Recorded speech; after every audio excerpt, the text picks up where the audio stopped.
Hello everyone, I'm Barney and today we're diving into a fun challenge. I'm transforming a humble bag of potatoes into 3 budget-friendly meals. A bag of potatoes is one of the most versatile staples you have in your kitchen. It's affordable, it's filling, and it can be turned into a variety of comforting and delicious dishes.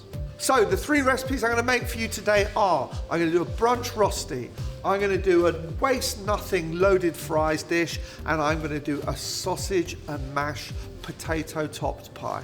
The beauty of potatoes is that they store well, they work across multiple cuisines and can be used in everything from a quick midweek meal to an indulgent weeknight treat. With a bit of creativity and planning, we can stretch this one bag of potatoes across multiple meals, cutting down on waste because we waste millions of potatoes a day in the UK while keeping things exciting in the kitchen.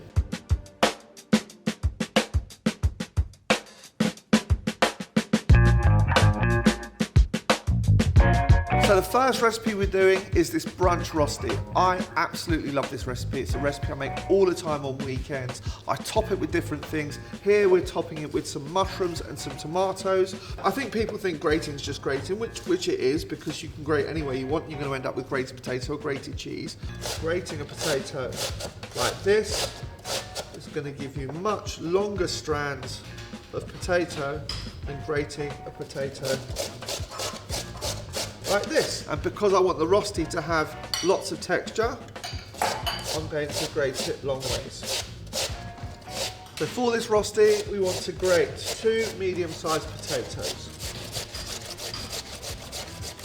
Then what we're going to do is we're going to squeeze out the excess water from the potatoes. We're not going to wash the potatoes because we want that starch, we want that potato starch to help keep our rostis together, but we do want to get rid of that excess liquid because that's going to stop them going crisp. We're going to season that.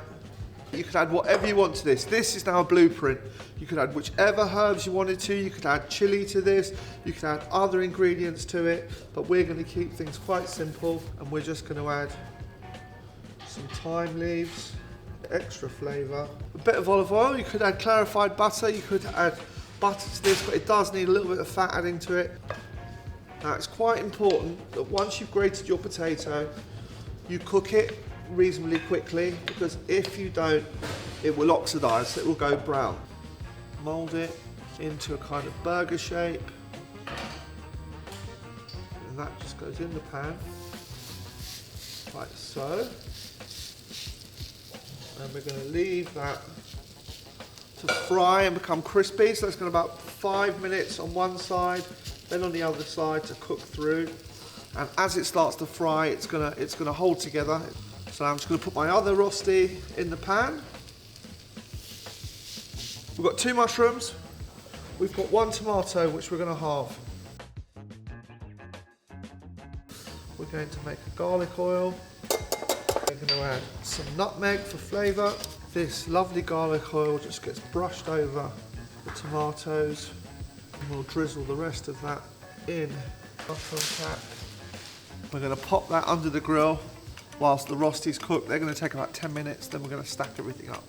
So our rostis have had about 5-6 minutes. They're on a medium heat, they're sizzling nicely, and it's just time to turn them over. You're going to see how beautiful and golden they've got. Can you see that? That is perfect. Then we're just going to give them the same amount of time on the other side. Rosti number 2. Beautiful. I mean, if you wanted to, you wanted to be fancy, you could get yourself a ring or a metal cookie cutter, do them in that so they're perfectly round. Then it's just a matter of wilting some spinach and we're ready to plate up. Look at that. Look, crispy, golden, cooked all the way through, just as you want them. So now they're done. They're going to come out the pan.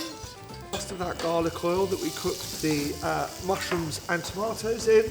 Then we're going in with a handful of spinach on a high heat, and we're just going to quickly wilt that down. So this will take no time to cook. We're talking about a minute max. And you want to cook that over a high heat because you don't want the spinach to be soggy. We're trying to get rid of the liquid it releases as it wilts.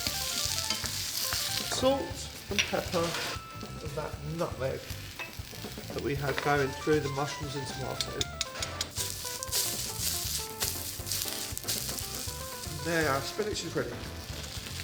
And now our mushrooms and tomatoes are ready. They've been grilled for about 8 to 10 minutes. They're softened.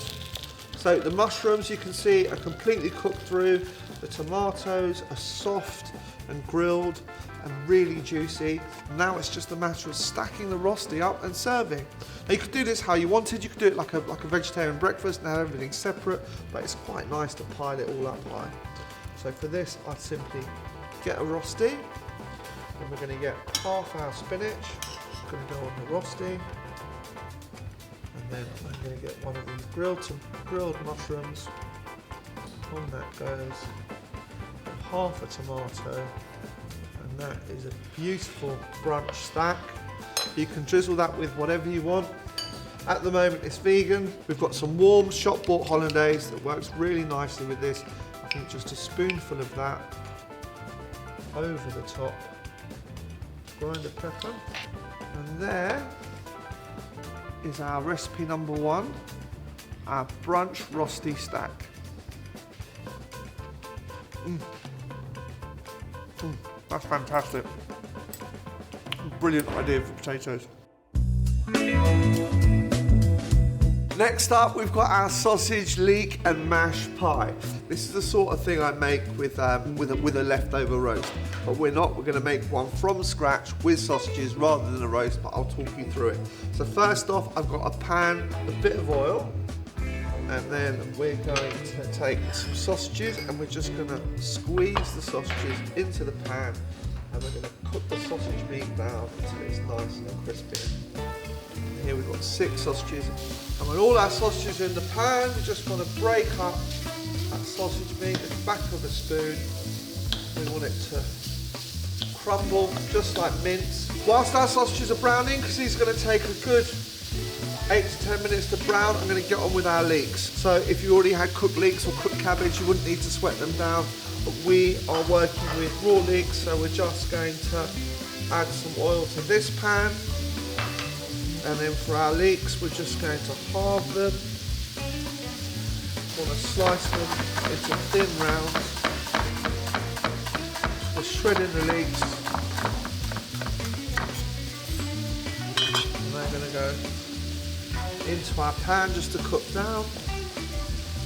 Now whenever you're sweating anything, be it leeks, be it onions, be it shallots, a really quick way to start to soften them as well as cooking them in the heat is to season them with salt when they go into the pan. So we're just going to leave those to cook for about 10 minutes until they become lovely and soft, and then we're going to add them to some mashed potato for our pie topping.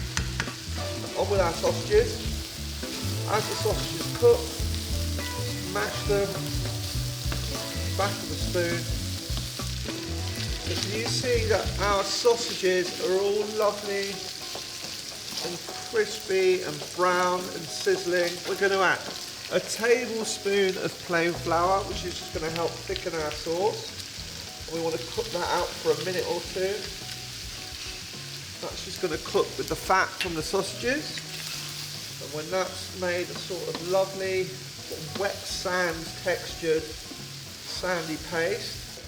So if you wanted to, you could simply do this with some shredded roast chicken or some shredded roast beef or lamb or pork. Then you use your leftover gravy. This is to make the sauce. So our gravy is going to go in.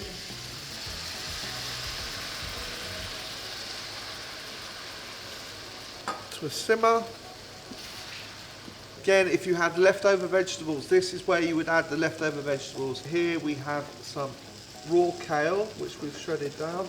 And that's going to go in, and that's just going to simmer for about 5 minutes just to cook the kale. Now if they're starting to look a little bit too thick, which this isn't, you can always add a little bit more water. But you do want quite a thick sauce because you want that potato mixture just to sit on top. Meanwhile, our leeks are just as we want them. Look, they've cooked down, they're just starting to catch a little bit, which is lots of lovely flavour, and they are ready to go in with our mash. So here we have some leftover cold mash, which we've used 4 of our potatoes for. If you had some leftover roast potatoes, I mean, what even is a leftover roast potato? Yeah, what sort of household are you if you have them? But if you happen to have them, this could be leftover roast potatoes which you've squashed up together. You know what? This would actually work with like leftover chips or leftover oven chips as well, which should not be wasted either. But here we have some leftover mash, and we're just going to add our leeks, and then to that, add a lovely bit of firiness, we're going to add some grain mustard, so a teaspoon, and then it's just a matter of mixing for our leeky, mustardy mashed potato topping. So our kale and sausage mix is lovely and saucy, and now it's time to assemble the pie. So this couldn't be any easier. We're just going to simply put our sausage and kale mix at the bottom of our pie dish. It's a bit like a massive bubbling squeak, to be honest. Tip of the day for any mashed top pie, be it a fish pie, a shepherd's pie, a cottage pie, a Cumberland pie, your instant impulse is to take a spoonful of mash and shove it in the middle. By doing that, all you're going to do is push the filling on the outside. The most efficient way to top a pie with mash is to start with the edge of the dish and start on the outside. So you use your spoon and the edge of the dish and you work your way round like so, pushing the filling into the middle and making the whole thing more efficient. And when the edges are done, it's just a matter of filling the holes with the rest of the mixture.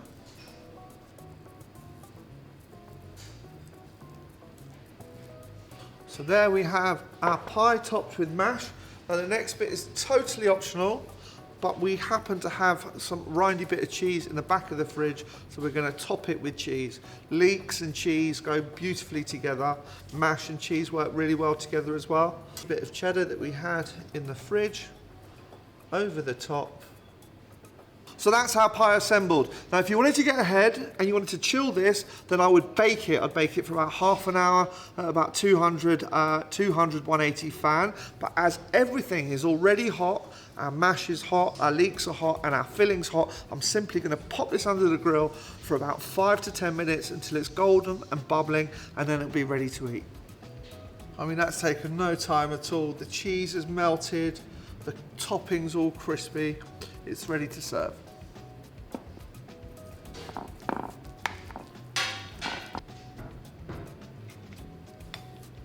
And there we have our sausage, leek and mash pie. Right then, let's give it a taste. It's hot, but it's delicious. Considering how easy that was, that's really good.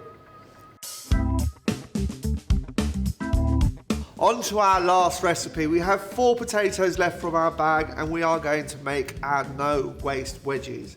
So this is a really lovely recipe. Fully loaded, crispy potatoes, skin still on, a bit like halfway between a chip, halfway between a roast potato. Absolutely gorgeous. So first off, we need to boil our potatoes. So for this, we do nothing more than cut our potatoes into thick wedges.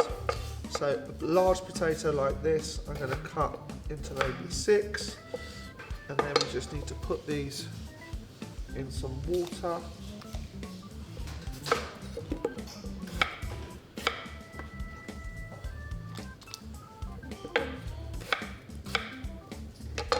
And we're just going to add a bit of salt to our water. Certainly not essential. We're going to add a sprig of rosemary into the potato water. We're going to boil these until they're starting to soften, but we still want them to hold their shape, so they won't need any longer than maybe a minute or 2. One thing I haven't said yet is I do have a pan of oil. I've got a roasting tray of oil in the oven behind me. While our wedges are cooking, we're going to make a really easy cheese sauce. Actually, it's a cheese and chorizo sauce. Now in the UK, the facts are we waste over 5 million glasses of milk a day. That's 5 million a day, which is a huge amount of milk to waste, which we shouldn't be wasting. But one way of working with milk is by turning it into a sauce, which you can then chill, or you can then freeze for a later time. We're going to show you how to make this beautiful chorizo and cheese sauce. So to start with, I need to get a pan hot, some diced chorizo, and that's just going to go into our pan dry. Cook that down until it becomes lovely and crisp and releases its fat, releases all the oil from it, and that's going to be the base to our gorgeous chorizo and cheese sauce. So our wedges have been simmering for like 2 to 3 minutes. They're just starting to soften, and now I'm going to drain them and leave them to steam dry for a couple of minutes. So our wedges have steam dried for a few minutes. I've got a tray of hot oil. So carefully and away from me, I'm just going to add the wedges to the oil. Initially, before they go back in the oven, you want them coated in that oil. So you get yourself a fish slice or a spatula and you turn them in the oil. So if there's not enough oil in the tray, add a bit more oil. You want them really glistening. You want to make sure that the potatoes are completely coated. We're going to leave those to roast for about, we're going to give them a good 40 minutes as they are. Because they're coated in the oil, they won't need turning, and then we're going to turn them and give them about another 20 minutes. So now on to our cheese and chorizo sauce. Our chorizo's gone lovely and crispy, and it's released all that oil, which we're going to keep in the pan and use to the base of our sauce. We can use a slotted spoon to lift the actual chorizo out of the pan. To that pan, we're going to add about half a teaspoon of chili flakes, 2 cloves of garlic, which you could finely chop, but I just think it's easier to grate. There we have. Look how easy that was. Our minced garlic, that goes in. Cook that for about a minute until it's lovely and fragrant. Got that gorgeous chorizo fat. That's all foaming up beautifully. Then the base to our sauce, add about a tablespoon or 2 of flour, and we're going to cook that out just like you would a roux, but rather than using butter, cleverly using the fat from the chorizo. We're going to cook out for about a minute. So when that's gone all sticky and you have this sort of wet sand textured chorizo fat and flour paste, we're just going to add our milk. So we've got about 300 ml of milk here. In that goes, little by little, just making sure that it's lump free before you add any more. Giving that a good stir between each addition. If you wanted to, at any point, if you think that it's starting to look lumpy, you can switch from a spoon to a whisk, and a whisk is going to stop you from getting any lumps at all. In with the rest of our milk. Then we're just going to bring that to the simmer, and we'll have this gorgeous orange chorizo flavoured sauce. So once your sauce is lovely and velvety and it's cooked for a few minutes just to get rid of that raw flour taste, you add the cheese. So we've got about 100 grams of cheese. Turn the heat off, stir the cheese through to melt. Oh my God, look at that. That is naughty, look at that. So there we have this sort of nacho cheese, chorizo flavoured thick sauce that we're going to spoon over our wedges. So our wedges have had 40 minutes. I'm just going to give them a quick turn. I'll give them 10, 15 minutes more, and they're ready to serve. So our wedges have had an hour, and they are crispy, all golden, all beautiful, and ready to serve. So this is super simple. We're just going to pile our wedges onto a plate. Well, they're hot. Then, and this is the good bit.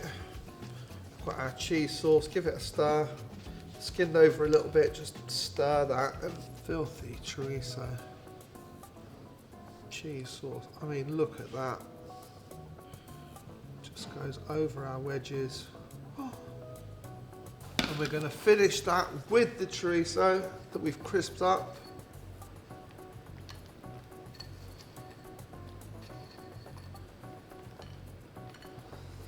And then just to add a totally optional little hit of freshness, we've got some chopped spring onion, a little bit of parsley. And there we have our no waste wedgies. Look at those. You hear that crunch? I mean, considering they're made with old potatoes and our last bit of milk and a bit of rindy cheese, they are fantastic. I would happily tuck into a massive bowl of them. They're so good. So those were our 3 recipes to use up a whole bag of potatoes to help you combat food waste. Thanks so much for watching.